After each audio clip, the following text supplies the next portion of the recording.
Por la libertad de expresión. Exa FM y Democracia AM. Encarnamos la libertad de expresión. Con periodismo crítico. 8:10.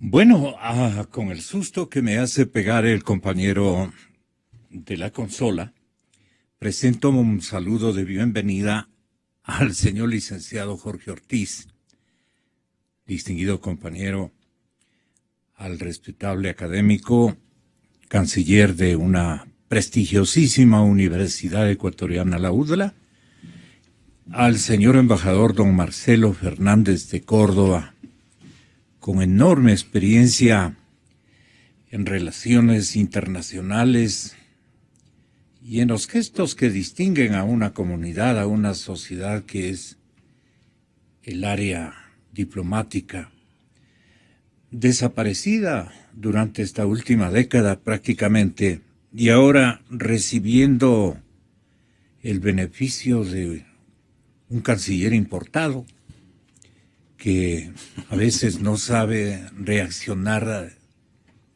de forma adecuada y en defensa naturalmente del interés del colectivo ecuatoriano. Bueno, pero vean la coincidencia, la destitución de la mandataria brasileña que se veía venir, la destitución que pone fin a 13 años del gobierno de los trabajadores o de la izquierda brasileña. 13 años ya han sido. Pésimo número. Aquí van a ser 10.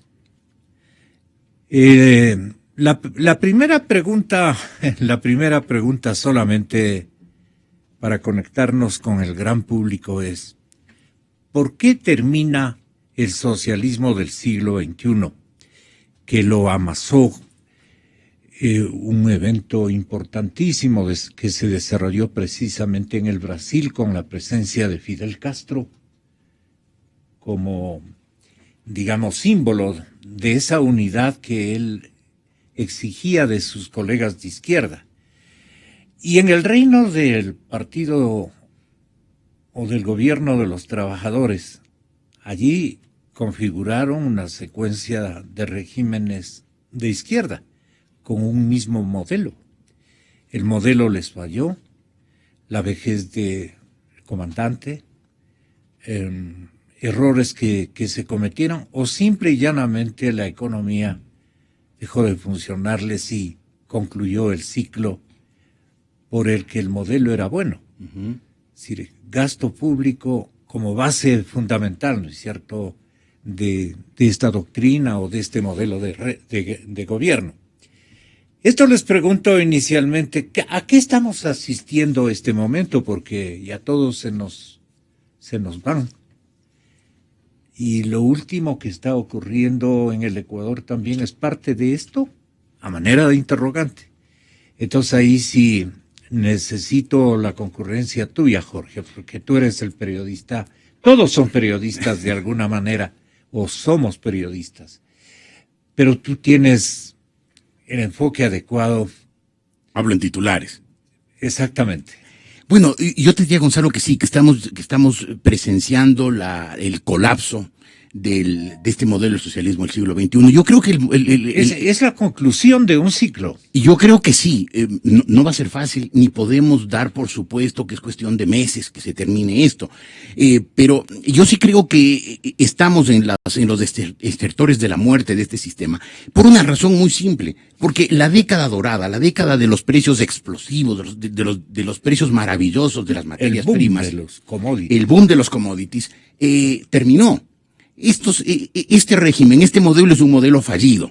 Los mejores exponentes, los mayores exponentes del socialismo del siglo XXI, estoy hablando de Chávez, de Maduro, de Correa, de Evo Morales, del presidente de Nicaragua, Daniel Ortega, han demostrado ser unos hombres ineptos, impreparados, incapaces de manejar, y cuando digo impreparados me ratifico, impreparados, incluyendo desde luego al presidente ecuatoriano, incapaces de manejar una economía que, claro, en su momento tuvieron enormes ingresos. todos ellos de ingresos muy superiores a los que jamás tuvieron los respectivos presidentes de sus países. Y entonces ese modelo que, como tú bien decías, fue aparentemente pues diseñado por Fidel Castro a través del Foro de Sao Paulo, que era la alternativa para tomarse el poder e implantar el socialismo de Estado, una vez que el modelo de tomar el poder por las armas, por medio de guerrillas, como hizo Fidel Castro en la Sierra Maestra, como hicieron los sandinistas en Nicaragua, pues una vez agotado ese modelo, pues había que buscar vías alternativas. Y Castro, con su talento y con su experiencia y su falta de escrúpulos, pues diseñó este esquema que se basaba en un modelo que se repitió prácticamente en todas partes. Donde no se repitió, y esta es una pequeña llamada de alerta, porque no pudieron destruir completamente la institucionalidad, fue en el Brasil y en la Argentina. En el Brasil y en la Argentina, si bien se adhirieron al modelo, no lo lograron aplicar en su totalidad porque no lograron el control absoluto de la prensa y de los jueces. Dos ámbitos en los cuales el copamiento del poder es básico para que funcione un modelo autoritario, con afanes de perpetuación, con vocación de eternidad, como es el socialismo del siglo XXI. Y por eso fueron los dos primeros modelos en caerse, el argentino y el brasileño. Pero claro, estos líderes seductores con un lenguaje populista de fácil llegada a las masas intelectualmente más desprovistas, pues disfrutaron de unas chequeras de oro. Tuvieron unos ingresos tan abundantes que hasta parecieron que eran unos buenos administradores. Aquí tuvieron la audacia sin límites de hablar hasta de milagro económico. Cuando se acabaron esos ingresos espectaculares, después de haber derrochado la plata de una manera absolutamente irresponsable, insensata, se vio que el modelo se desmoronaba y que estos líderes que algún momento el pueblo llegó a creerles redentores, llegó a creerles casi geniales, sabios, se vio que tienen unas grandes deficiencias de formación, que no tienen experiencia y que tienen unas obsesiones ideológicas tan fuertes que no logran vencer. Cuando se acabaron esos precios, se demostró que los gobiernos de la abundancia no son capaces de ser también gobiernos de la escasez y administrar la escasez. Y empezaron a desplomarse uno por uno.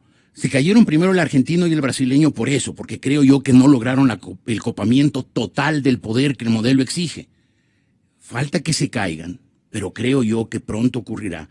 En la Argentina, en Bolivia, donde ya se empiezan a ver, pese a que Bolivia logró acumular grandes reservas, y logró acumular grandes reservas primero por los precios de sus materias primas, sobre todo el estaño, pero además por la absoluta falta de capacidad de gestión de ese gobierno, que no pudo invertir ese dinero y lo convirtió básicamente en reservas.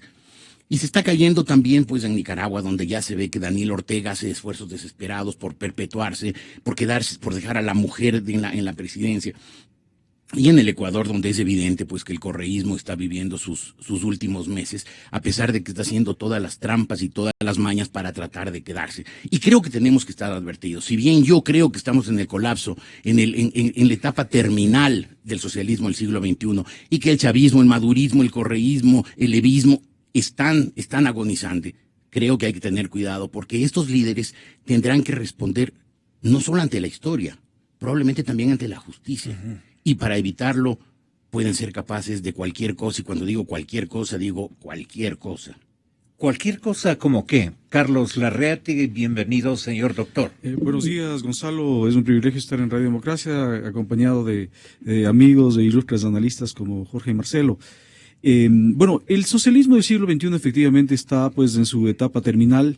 El socialismo, además del siglo XXI, no es sino una máscara de un populismo, ¿no es cierto? Un populismo remozado, que tiene todas las características de los populismos que América Latina sufrió durante tantos años, ¿no?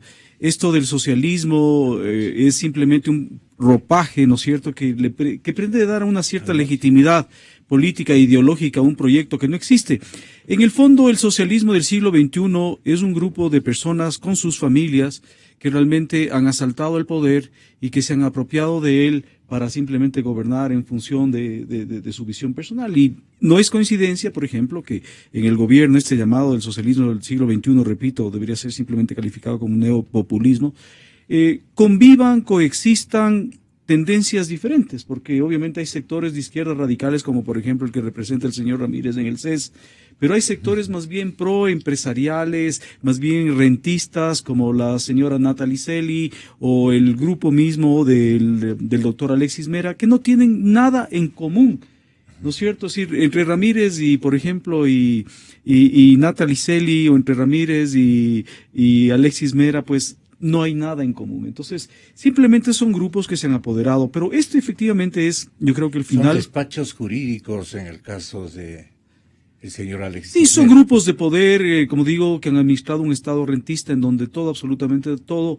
se ha hecho en función de premios y castigos. Lo mismo para los empresarios aliados pues han recibido sus premios, los empresarios que han sido contestatarios han recibido castigos. ¿Cómo se manejan realmente todos estos sistemas populistas? ¿Por qué todos resultaron corruptos? No atino cómo mejor preguntarle. Mire, el tema todos es los que gobiernos están acusados de haber sido uña brava. La corrupción es connatural a estos sistemas, ¿no? O sea, es más allá de las personas, es parte del sistema, porque es un sistema absolutamente controlador, autoritario, totalizador, en donde no hay balances, en donde no hay controles, en donde no hay fiscalización, pues y evidentemente cualquier gobierno bajo esas circunstancias termina cometiendo excesos. Entonces, la corrupción no es solamente un tema de personas, es un tema de este sistema, de este esquema, es connatural a este malhadado proyecto del socialismo del siglo XXI. Pero yo creo que esta efectivamente coincido con lo que dice Jorge. Digamos, estamos en los estertores, pero obviamente esos estertores pueden ser más largos, menos largos, pueden ser más dolorosos y menos dolorosos.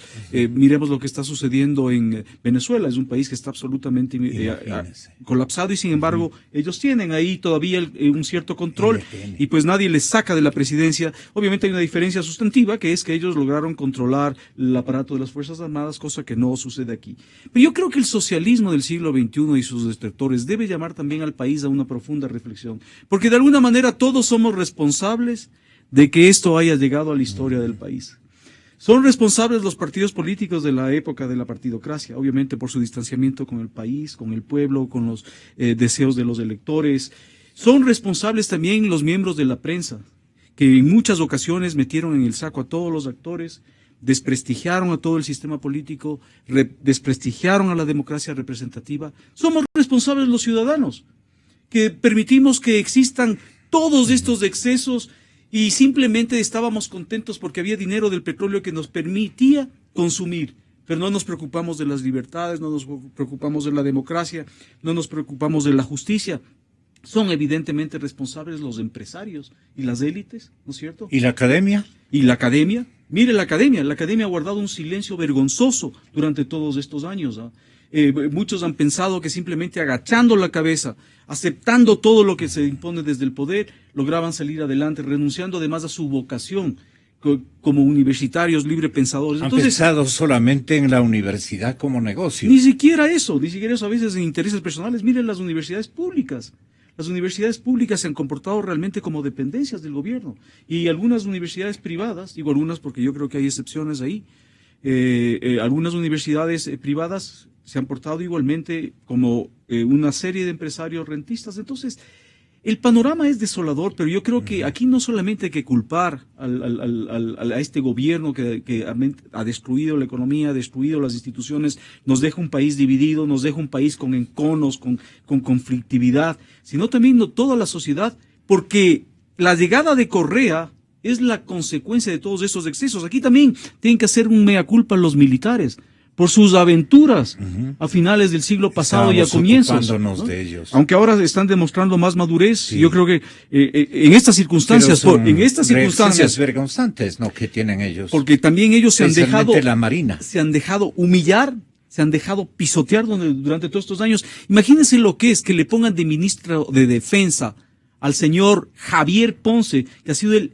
peor enemigo de los militares. Claro. Eso ha sido una humillación y los militares se han tragado eso sin ningún problema. Entonces, yo a lo que voy, esto es un problema de la sociedad. Correa fue un producto de todos estos excesos y creo yo que frente a la implosión, frente al descalabro de este régimen, vale la pena hacer realmente una catarsis social, porque obviamente para reconstruir esto necesitaremos posiblemente una asamblea constituyente, un proceso movilizador de la sociedad, y es ahí donde nosotros tenemos que entrar en profundas reflexiones, Gonzalo. El señor presidente Rafael Correa anoche mandó al mundo el siguiente tuit. Han destruido a Dilma. Una apología al abuso y la traición. Retiraremos nuestro encargado de la embajada. Se fregaron los brasileños. Pobres brasileños, Sí. qué pena. Retiramos a nuestro encargado de la embajada. Jamás conestaremos estas prácticas que nos recuerdan las horas más oscuras de nuestra América. Toda nuestra solidaridad con la compañera Dilma, con Lula y con todo el pueblo brasileño, hasta la victoria siempre.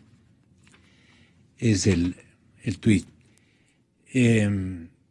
¿Qué siente Rafael Correa, embajador? ¿Qué sienten todos los señores,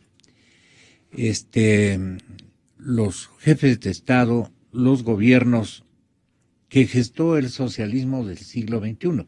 A excepción, naturalmente, ya de personas que han desaparecido, como el exmandatario argentino, ¿verdad?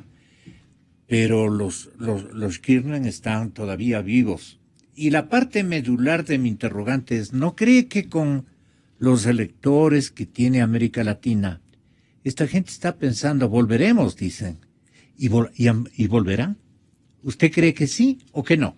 Embajador, bienvenido, muy buenas noches. Muchísimas gracias, un gusto estar aquí. Bueno, en primer lugar hay que decir las expresiones del gobierno y del presidente con respecto a lo que ha ocurrido en el Brasil. Son expresiones que no tienen una lógica coherente con el respeto a las decisiones internas de un país. Si analizamos el proceso brasileño de los últimos 180 días, que es lo que ha durado la destitución de Dilma Rousseff, paso a paso se han ido cumpliendo las normas internas de la Constitución brasilera. Que eso no nos gusta precisamente, a quien no le gusta que se haya cumplido esas normas, a quienes precisamente han acaparado el poder, a quienes quieren permanecer en el poder y que ven que realmente la situación, por una forma, en este caso, por una forma constitucional, se les va de las manos. Se les va de las manos, pues obviamente tienen que estar preocupados de que ocurra lo mismo con ellos. De ahí que las reacciones de los gobiernos de Venezuela, Ecuador, Nicaragua y también me parece que Bolivia, son reacciones dentro del esquema de ellos, reacciones lógicas, pero reacciones que no se compadecen a los intereses de un país. ¿Qué es el Brasil para el Ecuador? Hay que ponerlo claramente. Es un socio, es un país amigo de muchísimos años, desde inicios prácticamente de la República. El Brasil ha sido amigo del Ecuador, en el que se toman decisiones internas que se deben respetar. Los demás países deben respetar esas decisiones internas, porque eso es precisamente lo que debe ocurrir con la no injerencia en asuntos internos de un país. Pero ha presentado unos cuadros corruptos en el sector administrativo, empresarial y económico. Precisamente. Y han dañado a los nuestros porque eran muy buenos, eran al comienzo. Bueno, el tema corrupción es un tema que viene aparte de la parte pero política. Es el envoltorio es el más el envoltorio. No estamos este rato rompiendo o retirando encargados de negocios, porque al embajador ya se lo retiró en el mes de mayo y ahora se retira el encargado de negocios. Se retira un encargado de negocios, se quedará otro funcionario de la embajada encargado de negocios. Así es que es una cosa un poco sutil la que se hace. Pero lo importante es esto, que un país, y en este caso el Ecuador, tiene que mirar los intereses nacionales en torno a ese país que estamos hablando, que es el Brasil. No podemos distanciarnos de un país en que es un país que pesa en primer lugar en el continente americano y pesa en el mundo. No tenemos que olvidarnos que el Brasil ya es uno de los países y una de las economías, a pesar de la crisis que tiene en este momento, una de las economías más importantes del mundo. Entonces, el Ecuador tiene que mirar hacia sus intereses en una relación fluida con un país amigo. Esta declaración obviamente está clarísimo, obedece a una distorsión ideológica con la que se maneja la política internacional. Uh-huh. No se maneja la política internacional con sentido de país, que por encima de las circunstancias y de los hechos en determinado momento, el interés nacional, los grandes intereses nacionales están por encima de todo esto. Claro. No se lo maneja así, se habla se va a retirar el encargado de negocios. Claro, esto va a producir un enfriamiento posiblemente entre las relaciones de nuestros dos países. Habrá que ver qué es lo que hace el Brasil. El Brasil, lo más probable, pienso yo, el Brasil mirará, bueno, el gobierno del Ecuador dura hasta el mes de mayo, pues esperemos a ver qué pasa claro. Con el próximo gobierno. O a lo mejor toman una medida similar y las relaciones que de gobierno a gobierno han sido fluidas. Hay otros aspectos que bien lo mencionas tú, que es una de las causas por las cuales se destituye al gobierno brasileño, que es la corrupción, que es la corrupción interna. En ese país, gracias a lo que Jorge mencionó, existe un sistema judicial independiente, pues se han podido descubrir los grandes negociados, los grandes desvíos, porque no son de un par de millones, son de miles de millones de dólares que se han desviado para buscar la aprobación de contratos y una serie de cosas. Es un tema que está en investigación, que hasta el momento prácticamente ha salpicado a todos los partidos. Uh-huh. Pero obviamente este tema se ha agravado en los últimos 13 años, entonces hay que mirar a qué partidos al que más le ha afectado. Pero ese es un tema interno también del país, la corrupción. ¿Quiénes pueden habernos contagiado a nosotros? Pues bueno, hay que mirar que hay empresas brasileñas que están elaborando en el Ecuador, ¿no? Y que han hecho contratos en el Ecuador, y que por cierto no se ha revisado ni se ha investigado. El modelo corruptor es similar en varios países de América Latina. Así es. De parte de algunas empresas muy conocidas. Sí, tan es así y que tienen aquí delegados y todo, que cuando exagero me llaman a amenazar, pues como es obvio para ellos, ¿no? Y ya ven abogados y toda la cosa, entonces uno tiene que estar allí. Miremos que las empresas brasileñas actúan. Sí. Carlos Alberto Montaner, Carlos Alberto Montaner cree que incluso el mismísimo presidente Lula, Jorge, podría ir a la cárcel. La izquierda está muy mal, muy golpeada, porque el Partido de los Trabajadores era la izquierda y es una izquierda muy corrupta, es una izquierda que ha caído en el mayor de los descréditos. Es posible incluso que Lula da Silva sea perseguido criminalmente y es posible que termine en la cárcel. Me contaba uno de los analistas más importantes de Brasil que cuando le hice esa pregunta, ¿puede terminar Lula en la cárcel? Y me dijo, lo difícil es que no termine en la cárcel. Eso sería muy grave para la izquierda. Ahora, ¿quién va a ser el beneficiario de toda esta crisis? Ahí el problema que surge en estas situaciones es que puede haber algún aventurero de la extrema derecha que se convierta en... No se ve ahora, realmente no se ve. Ahora no hay...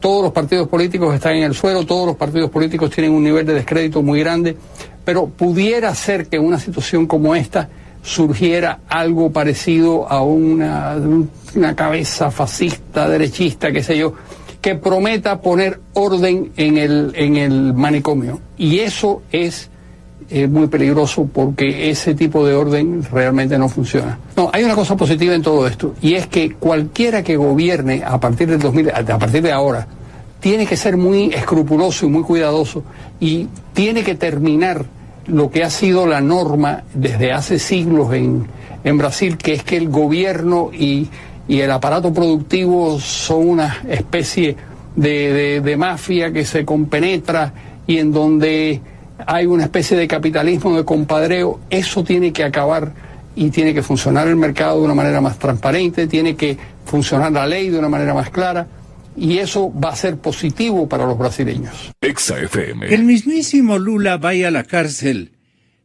debe hacer pensar 10 veces y provocar insomnios a cualquier cantidad de mandatarios del socialismo del siglo XXI o que abrigaron este modelo de régimen, este modelo de gobierno.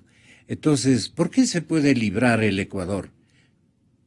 Le pregunto a Jorge Ortiz. No debería librarse. Yo creo que cualquier gobernante que hizo un manejo desprolijo, y soy muy cuidadoso en mis palabras, un manejo desprolijo, o que permitió un manejo desprolijo de los fondos públicos, tiene que terminar ante la justicia y, si hace falta, ante la cárcel.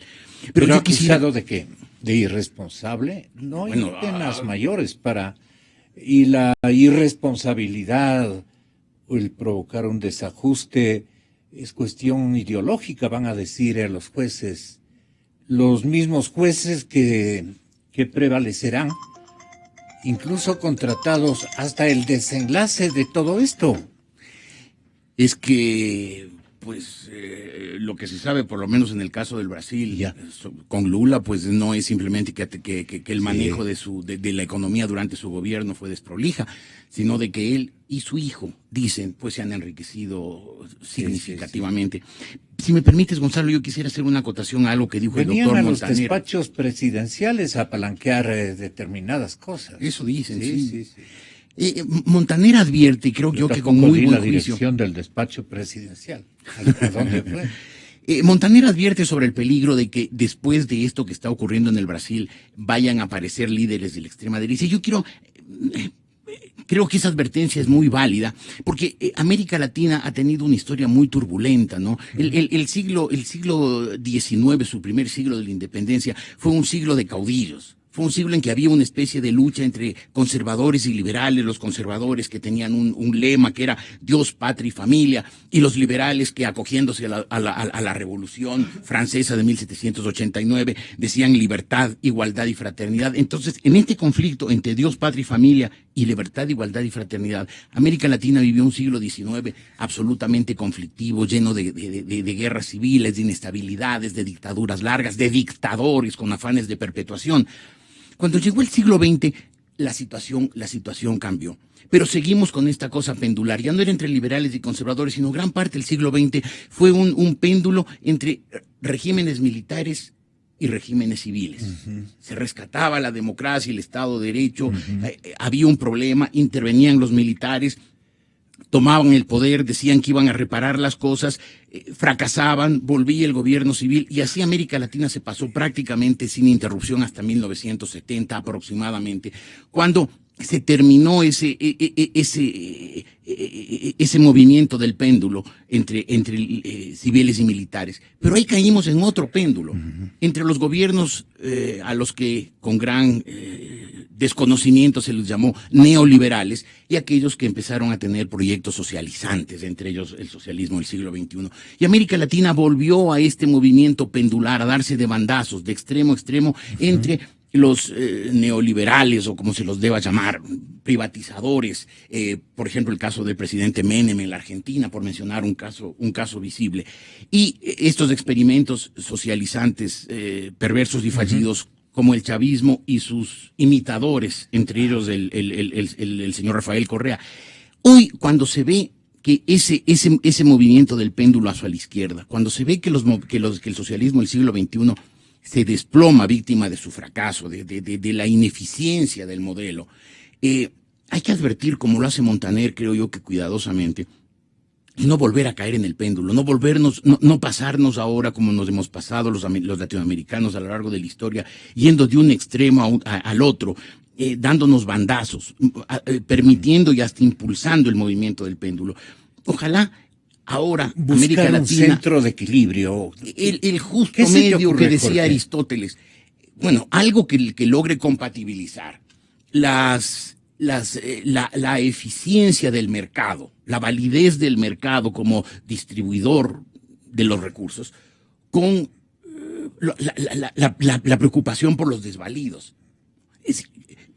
No sabría yo exponer este momento cómo debería ser el modelo, ni decir el modelo chileno o el modelo alemán o el modelo de los países nórdicos es el adecuado para América Latina y para el Ecuador singularmente. Pero sí creo que... Porque nuestras estructuras son distintas. Son distintas y nuestra historia es distinta, pero sí creo que ese principio básico, de una compatibilidad entre la eficiencia del mercado y los programas de amparo a los más necesitados, todo en un marco de absoluto respeto al Estado de Derecho, algo que no ocurre actualmente en los países bolivarianos, de vigencia absoluta de la libertad, algo que no ocurre actualmente en los países latinoamericanos, permita que estos países no sigan esta lógica malvada de los bandazos, del péndulo, de ir de extremo a extremo en el siglo XIX entre caudillos conservadores y caudillos liberales, en el siglo XX entre líderes militares y líderes civiles, sino que encontremos para el siglo XXI un punto medio en que los países latinoamericanos logren los niveles de progreso y de estabilidad que han logrado las democracias avanzadas, donde han desaparecido estos caudillos de la extrema derecha o están batiéndose muy en desventaja, aunque existen por el tema de la xenofobia y de la inmigración. Pero estos países lograron la prosperidad, sobre todo en los últimos 70 años, después de la Segunda Guerra Mundial, con un equilibrio entre partidos que se movían del centro derecho al centro izquierda. Ese movimiento que hacía que los cambios entre un régimen y otro no fueran dramáticos, no fueran estos veredazos, golpes de péndulo, permitió que esos países, los países de Europa, los países, incluso algunos países asiáticos, los países de América del Norte, se estabilizaran, tuvieran índices sostenidos de prosperidad. La modernidad en la economía podría partir en la revolución industrial, ¿no? Antes la prosperidad de los países dependía del clima, de las cosechas, de los ciclos de lluvia y sequía. Cuando se llegó a la revolución industrial se logró procesos sostenidos de crecimiento. En estos países no lo hemos logrado todavía por la política, porque seguimos en este movimiento perverso de los bandazos, del péndulo, de la extrema derecha a la extrema izquierda, de los militares a los civiles, en este caso de los movimientos socializantes a los movimientos neoliberales. Encontrar ese justo medio aristotélico que permita a estos países, con las discrepancias que debe haber en un régimen jurídico moderno, en un régimen político moderno, permita a estos países no escapar de esa lógica perversa del péndulo, de esa lógica malvada de los bandazos, y encontrar una estabilidad sin estos líderes, sin los líderes militares o los caudillos decimonónicos que perduran en el siglo XXI, y sin estos Correas, Maduros, Chávez, que lo que hacen es generar, como bien dijo Carlos Larrategui, más inestabilidad, radicalizan a los pueblos, los dejan heridos, los dejan empobrecidos, los dejan divididos y fracturados. Ojalá ese sea la síntesis que lleguemos a este momento, una lógica hegeliana de síntesis, de tesis y antítesis. Ojalá la síntesis, por lo menos para la primera mitad del siglo XX, sea un régimen más equilibrado, sin esta propensión a los caudillos, a estos hombres que se sienten superiores, como se siente Correa, por ejemplo, pese a que ha demostrado que es un pésimo administrador. Carlos Larrategui, ¿tendrá la bondad al tenor de lo que menciona este maestro, este profesor de Relaciones Internacionales de la Universidad Paulista, don Gustavo Segret? Este maestro, como usted mencionaba, Carlos, que el motivo por el que fue destituida la presidenta Rousseff es distinto al que imaginamos el resto de latinoamericanos, pero entiende que la misma suerte van a correr y anuncia con suficiente anticipación los mandatarios de corte socialista y dice de Ecuador, de Bolivia y de Venezuela, en ese orden. El problema es el motivo. Cuando uno analiza por qué llega a esta instancia Dilma Rousseff, yo te diría que es aquella persona que va presa por robar una gallina.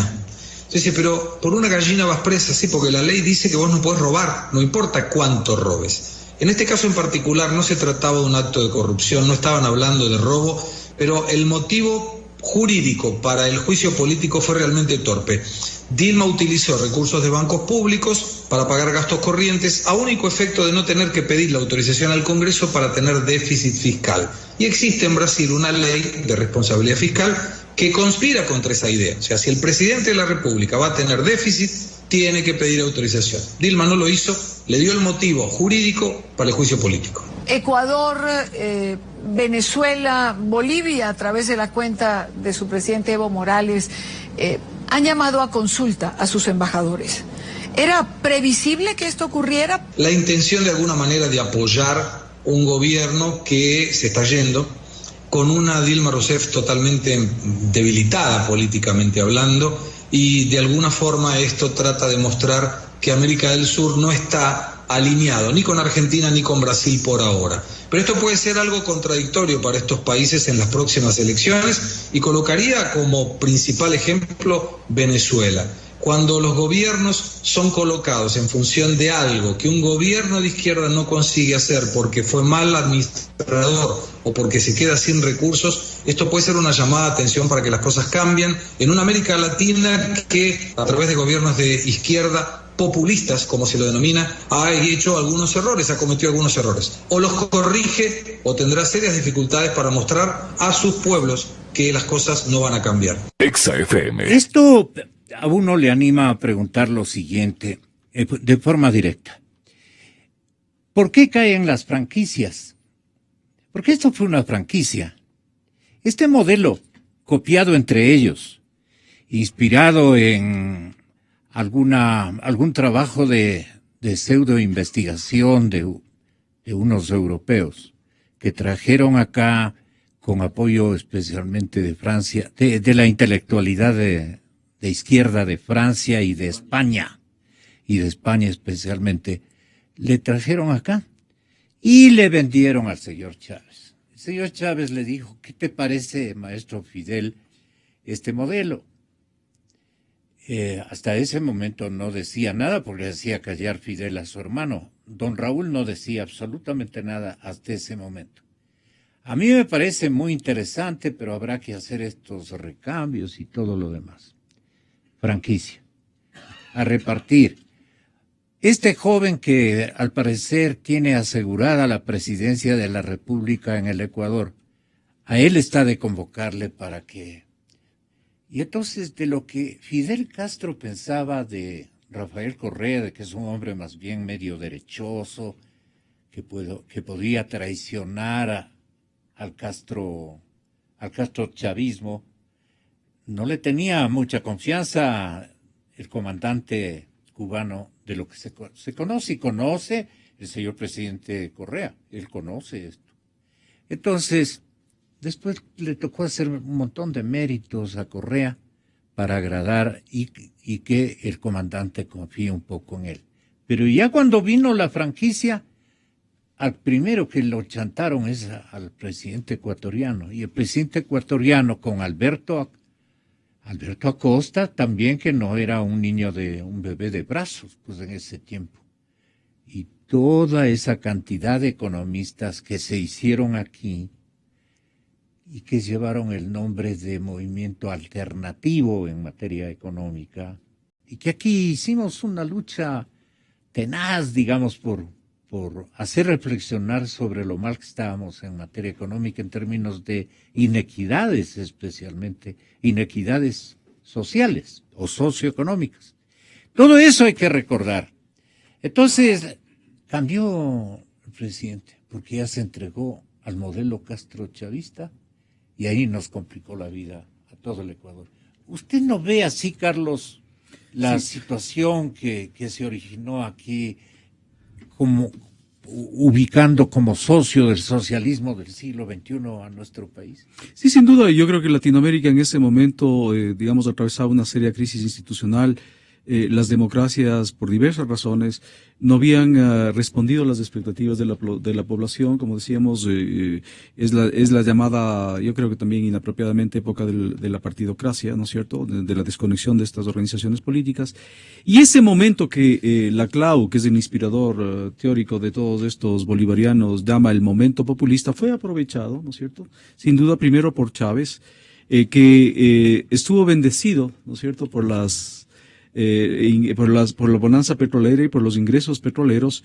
Y eso, unido a su delirio, ¿no es cierto? Porque era un delirio inspirado en el castrismo. Ser Bolívar. Exactamente, pues inició todo este proceso, porque este proceso ni en el Ecuador, ni en Bolivia, ni en Nicaragua, incluso en la Argentina, diría yo, y en otros países, habría sido posible sin los millones de Chávez. Ese es un tema, por ejemplo, que queda pendiente para la justicia posterior, investigar en todos estos países ¿cómo se financiaron las campañas? Porque ese es un gran misterio que hasta ahora se guarda con muchísimo Tendría celo. que comenzar con el compañero que está allí en la consola, en España. A él le favorecieron, a ese grupo de españoles, le favorecieron con recursos y le hicieron la primera campaña y están ahorita en el Congreso por los dineros porque fueron realmente campañas millonarias, imagínense aquí, Exacto. Campañas Aquí también millonarias, se los pagó. aquí campañas millonarias que competían con ricachones como Álvaro Noboa u otra gente y estaban al mismo nivel. Entonces, ese es un tema, por ejemplo, que queda pendiente para en algún momento ser investigado, porque eso obviamente ha violado normas nacionales. Esa sería una investigación continental, ¿no? Tendría que ser, porque yo sostengo esto, que digamos, es este delirio más los dólares, más los petrodólares de Chávez que propiciaron todo esto y que realmente condenaron a estos países a una década miserablemente perdida. No es una década perdida, es una década miserablemente perdida. Entonces, yo creo que, bueno, estamos finalmente asistiendo como decíamos, a los desertores, y quisiera continuar con este análisis muy inteligente que hizo Jorge sobre lo que deberíamos hacer en el próximo periodo, y sin restar la menor importancia a lo que él dice. Yo creo que primero tenemos que rescatar las instituciones, ¿no? Es decir, se va a necesitar, obviamente, políticas equilibradas, pero lo primero que tenemos que hacer es rescatar las instituciones, desmontar este aparato que es un Frankenstein, en donde están enquistados muchísimos funcionarios de esta vertiente, ¿no es cierto?, que además esperan quedarse ahí 5, 8 años. Le pongo, por ejemplo, el caso que me es muy familiar, el caso del Consejo de Educación Superior, o el caso del CEACES, y así otras instituciones de justicia, pues acaban de hacer la reelección y lo que piensan es quedarse 5 años más. Entonces, todo el aparato del Estado, que es un aparato además... La idea es dejar un contralor de ellos, la idea es dejar incluso un fiscal de ellos. Y miles de funcionarios, miles de funcionarios regados en todas las instancias e instituciones del Estado. Entonces, desmontar todo esto no va a ser fácil. Con semejante dispersión. Reconstituir las instituciones, la democracia representativa y estabilizar la economía, porque en este momento estamos llegando, o sea, la gente no siente, ya sentimos algo, pero no siente la gravedad todavía de la crisis económica, porque estamos viviendo con respiración artificial. Esa respiración artificial que viene de estos préstamos que ya se agotaron. Sí. Es decir, pero en todo caso se ha cumplido lo que quiso el gobierno, llegar un poco con las uñas, ¿no es cierto?, hasta febrero, que son las elecciones, pero realmente al siguiente régimen le tocará administrar una de las peores crisis de la historia del Ecuador, y eso va a generar mucha inestabilidad política, porque las medidas que tendrá que tomar cualquier gobierno serán medidas severas, serán medidas muy duras que los ecuatorianos no podremos aceptar fácilmente, pero que tendremos que hacerlo porque también es nuestra responsabilidad esto. Pero estamos abocados a una situación de inestabilidad, y es por eso que es fundamental que haya una plataforma entre los diferentes actores políticos para reconducir a este país, ¿no es cierto?, sacarlo de la crisis, tratar de minimizar la posibilidad de la inestabilidad, y bueno, y reconstruir las instituciones porque cuando yo oigo, por ejemplo, por ejemplo, le oí el otro día a mi amiga de la izquierda democrática, Vilma Andrade, decir que no se alía con la derecha, yo le digo, oye, en este momento ni siquiera hay izquierdas y derechas porque no hay democracia, ni democracia representativa, ni instituciones. Primero reconstruyamos eso y después pongamos a hablar de izquierda, derecha, porque la izquierda, la derecha y todas las facciones tienen sentido y tienen existencia en la medida en que haya democracia. Pero si no hay democracia, no hay nada de eso. Entonces aquí lo que toca es realmente unirse. Dirá mucha gente, hay derecha del doctor Borja, una derecha ya no es de izquierda, sino derecha del doctor Borja, por algunas cosas que que se conocen interiormente. Entonces recuperemos la democracia, recuperemos las instituciones y luego entonces, que es legítimo, pues pongámonos a hablar de derecha, de izquierda, de opciones ideológicas, pero primero recuperemos el país país que está perdido. ¿Cómo se acaba el socialismo del siglo XXI en el recuento de un experto embajador? Bueno, como en primer lugar, como toda obra humana, se acaba cuando no existen resultados positivos. Sí. Cuando los resultados son ampliamente negativos. Eso está a la luz de todo el mundo que ha fracasado. Yeah. Y el mayor fracaso está dado en Venezuela, que es el mayor propulsor del socialismo del siglo XXI. Por el petróleo. Evidentemente. Por el petróleo. Sí, el dueño de la plata fue y porque fue Chávez. El que propulsor de la idea. Le deben los hermanos Castro al señor comandante Chávez la sobrevivencia ideológica y hasta física hasta estos días. Así es. Cuéntanos esto, embajador. ¿Qué parte? ¿Por qué desde Venezuela se proyecta el socialismo del siglo así como XXI y ahora así mismo se cae? Claro, por los resultados. Un colapso que parte de Venezuela. Es que hay que ver aquí en el país, lamentablemente no se ha hecho una publicidad adecuada ni se ha dado a conocer la realidad venezolana. La realidad venezolana es atroz. Un país, siendo uno de los más ricos del continente, que no exista alrededor del 80% de los productos de primera necesidad, exista escasez, que tengan que hacer los venezolanos colas de 4 o 5 horas para conseguir una libra de arroz o para conseguir harina para las arepas, y que no existan las medicinas adecuadas en el país, y se quiera seguir insistiendo que el régimen en su sistema económico se quiera seguir manteniendo el fracaso, pues eso está a todas luces, y eso va a reventar, y hoy día puede ser que ocurra eso, porque hoy debemos estar atentos a lo que pasa en Caracas. Está convocada una manifestación de la oposición para exigir que se dé paso al referéndum. Permítame, porque podemos ilustrar a la ciudadanía. Este mismo momento estamos en Ciudad de Caracas, la gente está aquí, pese a que están cerrando las calles, reporta la también compañera, la periodista Zambrano de NTN Bogotá. Tenga la bondad. ¿No tiene audio? Bueno, cuando tenga nos avisa en otro programa, ¿no? Tenga la gentileza, embajador. Bueno, yo manifestaba que hay que mirar lo que pasa hoy día en Caracas, porque es fundamental. Si las manifestaciones, a pesar de que se le ha puesto todas las dificultades, no hay vuelos internos dentro del país. Se prohíbe el vuelo de todo tipo de vuelo que no sea del gobierno. Se cierran vías, se mete presos a los opositores. Es decir, toda una maquinaria de opresión y de falta de libertades para suprimir una manifestación popular. Cuando el pueblo se manifiesta, pues la soberanía está en el pueblo. Entonces vamos a ver qué es lo que pasa hoy día y qué consecuencias tiene Venezuela. Yo creo que lo de Venezuela está ya madurando. Y no digo madurando en el sentido de maduro, sino de una situación que va a caer por sí misma. Cae Venezuela y queda sin sustento absolutamente el socialismo del siglo XXI. Y obviamente nosotros los ecuatorianos tenemos que mirar hacia allá, porque lo que nos ha ocurrido acá es prácticamente como cuando éramos estudiantes decíamos, esto es copiado con papel carbón. Es exactamente eso lo que nos ha pasado acá. Se han hecho exactamente las mismas cosas que se han aplicado en Venezuela, se han aplicado en Ecuador. Claro, con una realidad un poco distinta en la parte económica, porque gracias a Dios tenemos un elemento que en Venezuela no lo tienen, que es el dólar, que es el elemento que ha permitido a los ecuatorianos progresar y tener estabilidad desde el año 2000 hasta la fecha, y que sigue siendo atacada por parte del gobierno. Yeah. Yo creo que el dólar es más popular que el gobierno y que hay que tener presente en eso en el país. ¿Qué viene, Carlitos? ¿Qué viene ahora?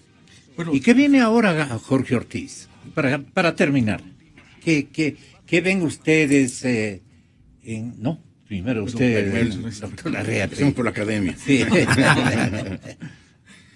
Bueno, yo como decía, yo creo que definitivamente pienso que va a haber una transición en el Ecuador. Yo advierto un gobierno absolutamente descontrolado, advierto también un jefe de Estado descontrolado, es decir, no solamente hay un descontrol político ahí, sino hay un descontrol personal.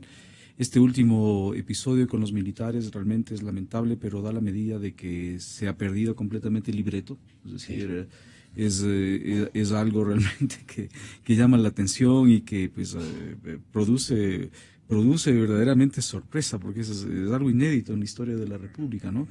Entonces, veo también que muy difícilmente se va contra la academia, ha dicho, después bueno, de los militares. Bueno, a todos llega el turno, es decir, esto es por turnos, ¿no? Todos los sectores de la sociedad, un día son la prensa, un día es de Radio Democracia, otro día son las universidades, otro día son los militares, en fin, o sea, esto es realmente también esto requiere el presidente de estos cuartos de hora. Hay dos elementos aquí. Uno que es el connatural al modelo. Siempre se necesita y un otro enemigo. Connatural a él mismo. Exactamente, usted lo ha dicho. Usted es un gran psicólogo. Efectivamente, yo precisamente quiero notar esos dos. La vocación del socialismo del siglo XXI, este populismo, ¿no?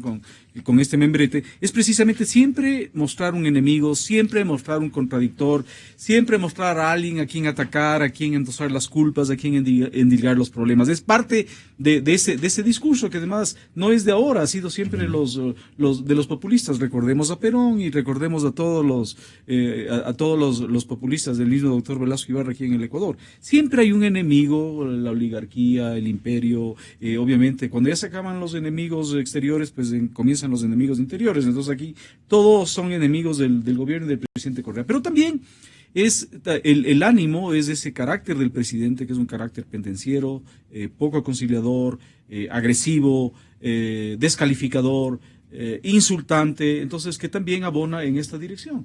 Pero obviamente eso que en algún momento quizá le sirvió, ¿no es cierto? En un momento porque a la gente le gustaba el espectáculo, le gustaba el circo, le gustaba la sangre, le gustaba el escarnio, esto se ha vuelto en su contra. Y ahora efectivamente esto está, digamos, está yendo y vulnerando al socialismo del siglo XXI del Ecuador.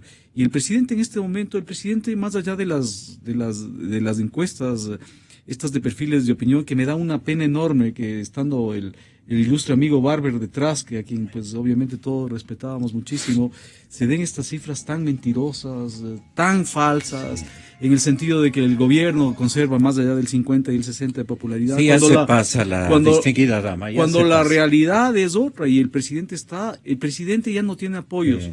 Ni siquiera en un electorado clientelar que él se encargó de nutrir, y peor ya en los sectores de la sociedad. Un gobierno para realmente para salir adelante necesita no solamente los votos, sino necesita también apoyos de las diferentes estructuras económicas, sociales de un país, y no tiene ya ninguno. Se ha peleado con todo el mundo, se ha peleado, no sé si en su casa, pero se ha peleado absolutamente con todos, es decir, y la verdad es que esto le deja a él muy, muy desprotegido, le deja a él también sin apoyo alguno, y por lo tanto, pues ya sabemos cuál va a ser el libreto. El presidente, el último día del poder, pues se irá a Bélgica y simplemente huirá de todas estas cosas. Muchos de sus círculos, de las personas de sus círculos cercanos harán exactamente lo mismo, pues obviamente porque tienen capacidad y tienen posibilidades de hacerlo. Entonces aquí asistiremos a una fuga masiva hacia el exterior en la transición. Entonces vamos a pasar por épocas bastante complicadas y dolorosas, diría yo. Inéditas. Absolutamente inéditas, porque lo que hemos vivido en esta década es algo que el país jamás ha vivido, ¿no? Es decir, salvo por periodos, lo recordamos como el de Ventimilla, ¿no? Sí, y antes de la fuga, que indudablemente tratarán ellos de hacer, antes de la fuga yo creo que junto a los desertores de muerte de este modelo veremos unos esfuerzos desesperados, absolutamente inescrupulosos por retener el poder, o por lo menos por dejar enquistados, como bien decía el doctor Larrategui, en la estructura del Estado a sus secuaces y esas mismas estructuras. Veremos no solamente en lo económico, seguir contratando préstamos a tasas absurdas, absolutamente usureras, para dar una imagen de que la bonanza no se ha perdido y que la gente recuerde a Correa como el gobernante del gasto público abundante, generoso, a costa de dejar hipotecado el país por una generación. Pero aparte de eso, en lo político, seguramente veremos también esfuerzos, una nueva campaña de descalificaciones a todos los demás. Pero tiene razón el señor presidente de reivindicar de que ha sido un presidente muy creativo y que a través de la creatividad y la urgencia financiera, el acierto en las políticas y decisiones de endeudamiento, de lo que fuere, pero le ha mantenido a flote a la economía dolarizada de Ecuador. No tiene razón. El Ecuador, este momento, está hipotecado. No solamente tenemos una deuda que los economistas, los que sí saben, calculan en más de 40,000 millones de dólares. 40,000 millones de dólares. Después de que este país tuvo 300,000 millones de dólares o algo parecido de ingresos por el petróleo y por los tributos. Es decir, después de haber tenido semejantes cantidades de dinero, haberlas administrado mal, haber gastado con absoluta irresponsabilidad y dispendio y con un sentido político. Pero sus hinchas siempre alegan de que hay cualquier cantidad de carreteras.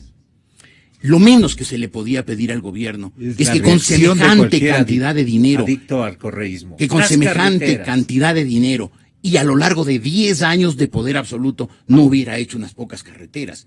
Pero aparte de las carreteras, veamos todo el malgasto, todo lo que ha desaparecido extrañamente de las arcas fiscales, todo lo que se ha dejado de hacer en servicios básicos, en obras no visibles, no suntuosas, no propagandeables en la televisión, todo lo que este país ha desperdiciado en estos años. Y además, todo lo que eso ha significado en endeudamiento, porque no solamente este gobierno tuvo más dinero que nunca otro en la historia del país, sino que además nos deja endeudadísimos. Se gastó hasta la última moneda, incluso de los pequeños fondos de ahorro petrolero que teníamos antes.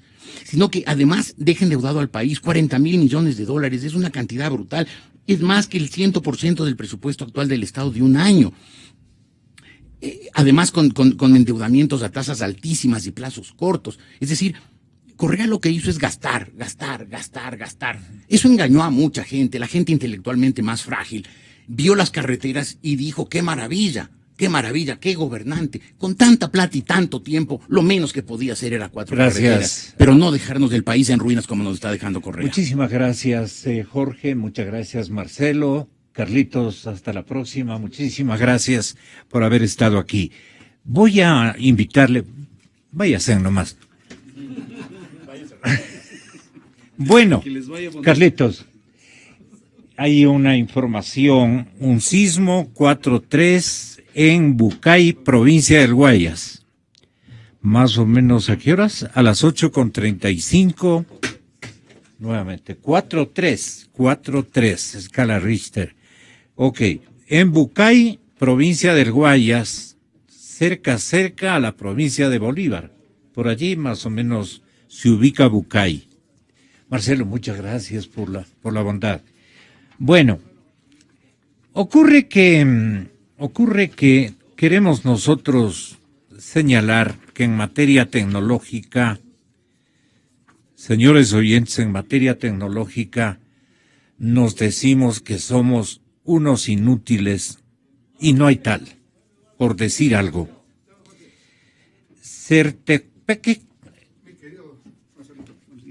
¿Cómo está, ingeniero? Bienvenido. Vamos a pasar en directo